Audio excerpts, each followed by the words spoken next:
সুপ্রিয় দর্শক, আসসালামু আলাইকুম। জীবনের গল্পে আপনাদের স্বাগতম জানাচ্ছি। ক্যামেরার সামনে দাঁড়িয়ে রয়েছে একজন বোন, ওনার জীবনের গল্প শুনবো। আসসালামু আলাইকুম আপু। ওয়ালাইকুম আসসালাম ভাই। আসসালামু আলাইকুম। ওয়ালাইকুম আসসালাম। আপু কেমন আছেন? এই তো আলহামদুলিল্লাহ ভালো আছি। আপু আপনার নাম কি? সঞ্জিতা ভাই। সঞ্জিতা, দেশের বাড়ি কোথায়? ময়মনসিংহ ঈশ্বরগঞ্জ। ময়মনসিংহ ঈশ্বরগঞ্জ। সঞ্জিতা, বর্তমান কি করছেন আপনি? বর্তমানে পড়াশোনা রানিং চলতেছে, পাশে জব করতেছি। এখন আপাতত জব নাই, জব খুঁজতেছি। জব নেই? কেন জব নেই? আসলে ভাইয়া জবে যেই স্যালারি ধরছে এটা দিয়ে আসলে সংসার চালানোটা টাফ, এই জন্য একটু ভালো জব খুঁজতেছি। ভালো জব খুঁজতেছেন। লেখাপড়া কত দূর পর্যন্ত করেছেন? Inter pass. Inter pass. পরিবারে কে কে আছেন? পরিবারে বাবা মারা গেছে 7 বছর চলতেছে। জি। আম্মু আর ছোট ভাই আর আমি। বাবা মারা গেছে, এক ভাই বোন। আপনার আম্মু কি করছে? আম্মু কিছু করতে দেই না আমি। আপনার ভাই, ছোট ভাই? ও আসলে ওর একটু পায়ের সমস্যা, তাই আমি ওকেও কিছু করতে দিই না, নিজেই কষ্ট করি। মানে আপনার উপরে পুরো সংসার বা ফ্যামিলি দায়িত্বটা। আপনি আমাদের ক্যামেরার সামনে কেন এসেছেন? আসলে ভাই আপনাদের ক্যামেরার সামনে আসার মানে মূল কারণ হচ্ছে আমি কিছু সহযোগিতা বলেন বা যদি ভালো কেউ সাহায্য করতে চায়। আসলে অনেক প্রবলেম হয় না আমার উপর, যেহেতু সংসারের দায়িত্ব। আচ্ছা, আমার প্রশ্ন আছে একটা।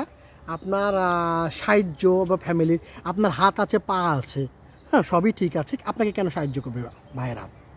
কি কারণে করবে সেটা হচ্ছে অনেকে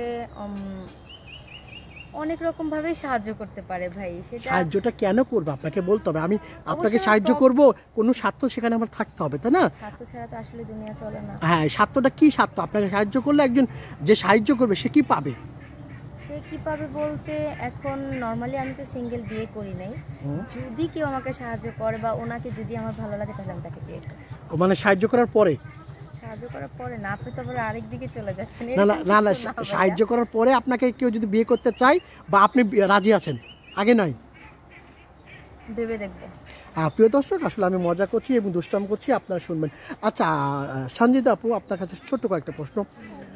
আপনি যাকে অনেক অনেক ভাইরা আছে, কথা বলতে বলতে প্রেম ভালোবাসা হয়, প্রথম ভালোবাসা হয় না, আস্তে আস্তে কথা বলতে বলতে একটা ভাব সৃষ্টি হয় মনের ভিতরে।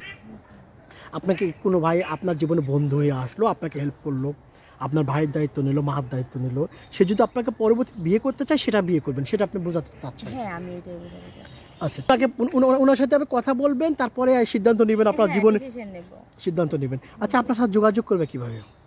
অবভিয়াসলি আপনাদের মাধ্যমে করবে। আর মূলত আরেকটা কারণ আছে, সেটা হচ্ছে ভাই আমার হাতে ফোন নাই। আমি বিগত আম্মুর অসুস্থতার কারণে ফোনটা সেল করে আমি ওই টাকাটা দিয়ে আম্মুর হসপিটালে খরচ করছি। আচ্ছা, আপনার নাম সঞ্জিতা নাকি আপু? আপনার বয়স কত? 24। প্রিয় দর্শক, সঞ্জিতা, ওনার বাড়ি হচ্ছে ময়মনসিংহ ঈশ্বরগঞ্জে, ওনার বয়স হচ্ছে 24। ওনার সাথে যদি কথা বলতে চান বা আলাপ আলোচনা করতে চান বা বিয়ে করতে চান, বিয়ে শাদী আল্লাহর বিষয়, মানে আল্লাহর হাতেই আছে, আমাদের হাতে নই। আপনারা ভালোবেসে বিয়ে শাদী করতেই পারেন। যদি বিয়ে করতে চান বা সংসার করতে চান তাহলে এই নাম্বারে যোগাযোগ করবেন। স্ক্রিনে যে নাম্বারটি দেখা যাচ্ছে ডিসপ্লেতে, সেই নাম্বারে যোগাযোগ করবেন। এই নাম্বারে ইমো আছে, হোয়াটসঅ্যাপ আছে। আপু ভালো থাকবেন। আসসালামু আলাইকুম।